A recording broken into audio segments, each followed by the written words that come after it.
pinakamalaking naitulong sa akin ng Clartec nung ako yung maging magsasaka siyentista, na-develop nung gusto yung aking skills sa paggugulayan, ang impact nun.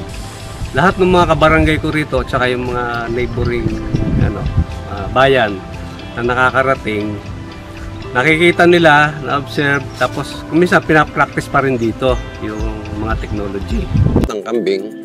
At ito, nung una medyo mahirap ibenta dahil ngayon lang sila nakarinig ng gatas ng kambing. Pa-pre-taste ako at nasarapan nila yung gatas ng kambing. Wala naman nag-feedback na hindi masarap at ang lahat naman ng feedback nila maganda para sa kanila. Tuloy-tuloy, hindi na huminto yung pagbebenta. Sa katunayan, hindi ako napapanisan ng gatas ng kambing. Araw-araw ubos yung na-harvest na gatas. Noong una, 130, pero later on, ginawa akong 150. Ang SRC naman, ginaid din kami kung magkano yung kalakarang presyo ng gatas ng kambing.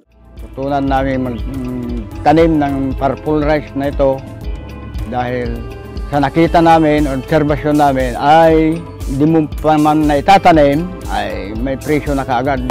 Itong purple rice na ito, sa isang hektarya, umani po ako ng 122. Kapag bintahan ko po ay 148. Ang main business po namin ay Enrico's Dairy Products Trading. At ito po ay gumagawa ng mga gatas ng kalabaw, especially yung pure milk, at mga choco milk, mga liquid products, and mga solids na dairy products. Kami po ang may-ari, kasama ko po yung misis ko. Nagkaroon kami ng permanent na buyer at unti-unti ay naipapagawa na po namin yung processing area namin kasi dati siyang kitchen type lang at ngayon meron na siyang sariling processing.